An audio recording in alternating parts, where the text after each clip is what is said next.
Isang kwento ng ating kasaysayan, kwento ng paglalakbay, pakikipaglaban, pakikipagsapalaran, pagmamahal, kwento ng pamilya.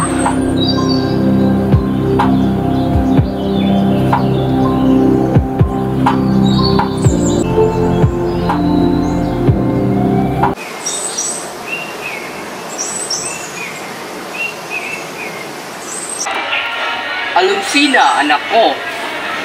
Ano po yun, Ama? Ngayon ay malaki ka na. Kailangan mo na ng lalaking magmamahal sa iyo at mag-alaga sa iyo panghabang buhay.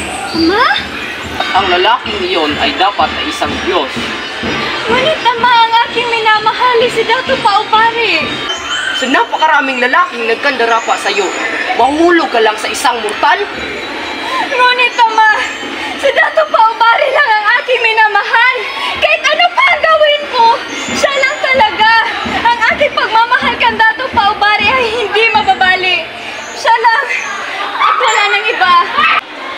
Alonsina, nire-respeto kita, ngunit ikaw isang diwata at ang nararapat sa iyo ay isang Diyos.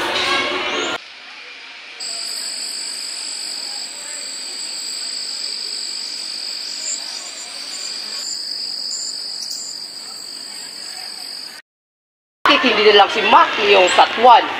Siya ang isa sa pinakamagiting na Diyos. Tiyak na siya ang perpektong asawa para sa iyo. Hindi ako makakapayag. Ako lang ang nararapat para kay Alonsina. Dato Paubari! Sino ka? Ako si Dato Paubari. Wala na akong magagawa pa.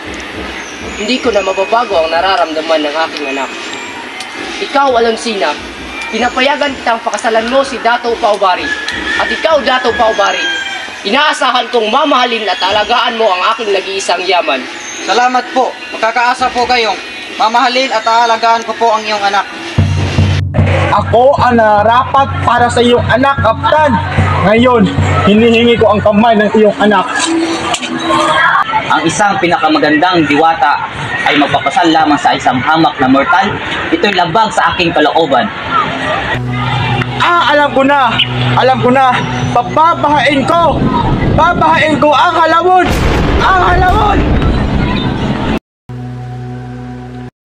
Alonsina! Nasaan ka? Alonsina! Ano yung suklang malayon? Bakit ka ba nababalisa? Ano ang nangyari? Hindi mo ako makapaniwala, ngunit ito ang narinig ng dalawang kaya. Ano iyon? Suklang malayon. Sabihin mo sa amin. Babahain ni Maki yung Satwan itong halawon at ang iba pang manliligaw mo. Malayon. Kailangan na muna nating magpakalayo-layo. Hindi ako papayag na sirain pa nila ang ating pagmamahalan. Tama ka, sige, tayo na.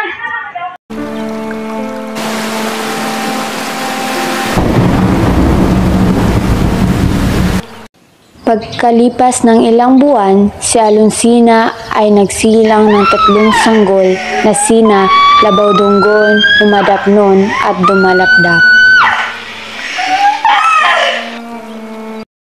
Sa tingin ko, mahal, kailangan na natin pabinyagan ng ating mga anak at pastor. Hindi mahal, yan ang maaari. Sige, tara, puntahan na natin. Bakit kayo naparito? Nais ko kasi namin pabinyagan ng aming mga anak, pastor. Hali kayo, sinundo sa ilagay niyo ang iyong mga anak. Sa pagpasok ng malamig na hangin, ang 3 sanggol ay naging isang makikisig at malakas na mga binata.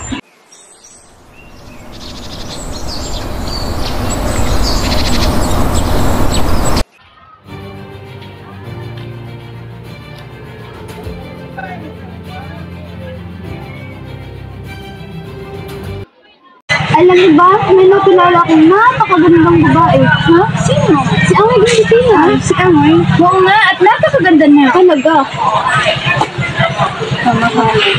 Sino si Amoy? Siya po'y may natatanging kagandahan kamahalan. Ngunit saan ko siya matatagpuan? Sa aking pagkakaalam, siya po ay nakatira sa bayan ng Handog, kamahalan. Maraming salamat mga diwata. Wala ka naman.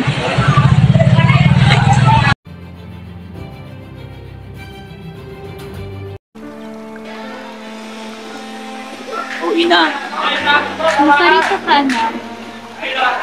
pwede ba kitang makausap, ina? Pwede, anak.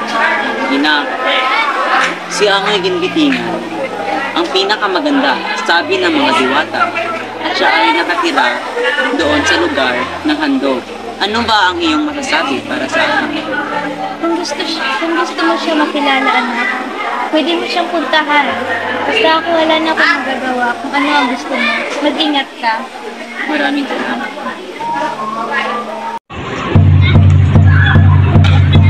Ito na ba ang lugar kung nasaan ang aking minamahal na si Angoy Ginbitingan?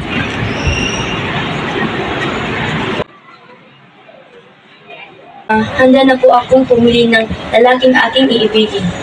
Aking pinakamamahal na anak, kung sino ang nararapat sa iyo, hindi dapat ang para sa iyo. Sige po, Ama. Mga kawan, pakawalan niyo siya. Sino ka at ano ang pakay mo dito? Ako po si Labaw Dunggon, ang anak ni Dato Paubari at Diyosa Alonsina. Hinihingi ko ang kamay ng iyong anak. Ang aking nag-iisang yaman, hindi ako papayag nagpapakasalan mo ang aking nag-iisang kayamanan na walang kapalit. Gagawin ko po ang lahat para makuha lang ng iyong anak. Ano patayin ang halimaw na si Manalintad? Ngunit, saan ko siya matatagpuan? Matatagpuan mo siya sa kagubatan. Manalintad! Magpakita ka! Hinahamon kita! Manalintad! Lumabas ka sa iyong lungga!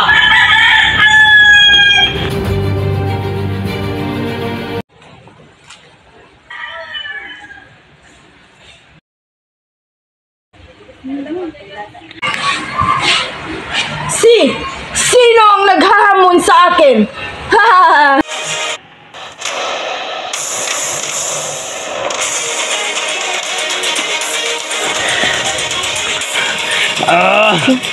Manalintad! Manalintad! Magpakita ka! Manalintad!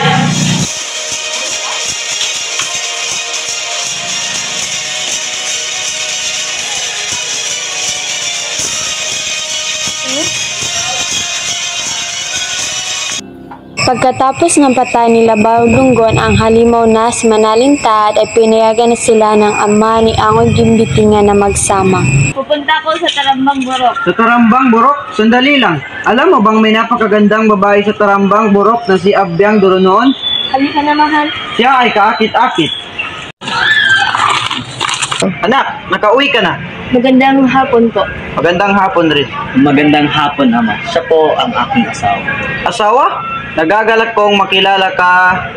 Angoy Ginbitingan po. Maligayang pagdating sa Halaod.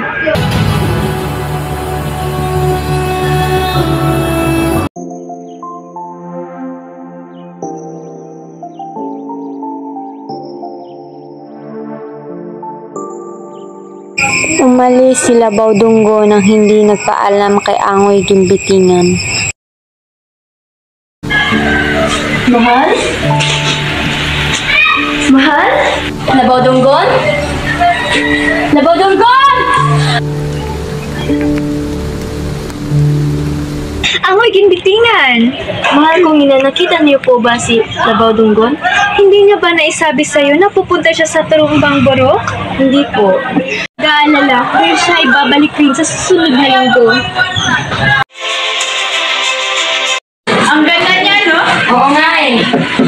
Umalis kayo! Sumama ka sa akin. Sumama ka sa akin. Pwede ko bang malaman ang iyong pangalan, Binibini? Abyang nuruunan ang aking pangalan. Bakit pinaparito sa aming bayan? Meron lamang akong hinahanap. At nahanap mo ba ang iyong hinahanap? Oo, Abyang. Ikaw yun. Ako?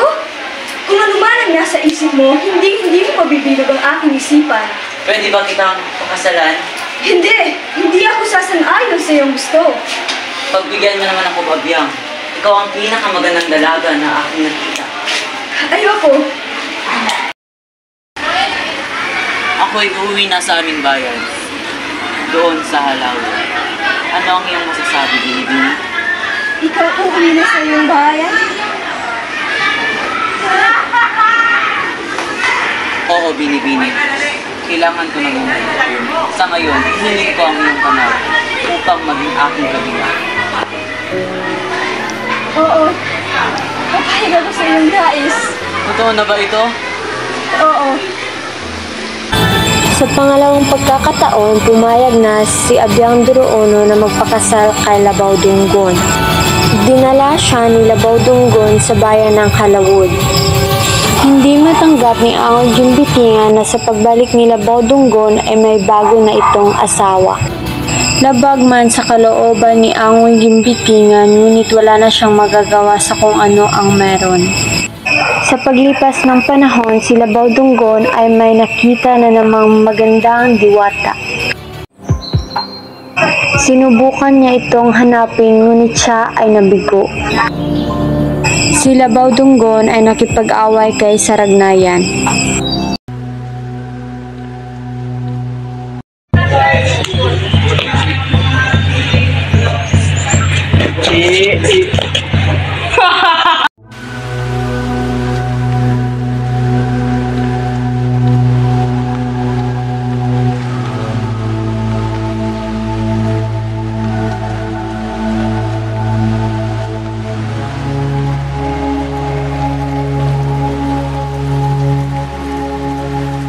Hindi nagtagumpay si Labaw Dunggon na patayin si Saragnayan.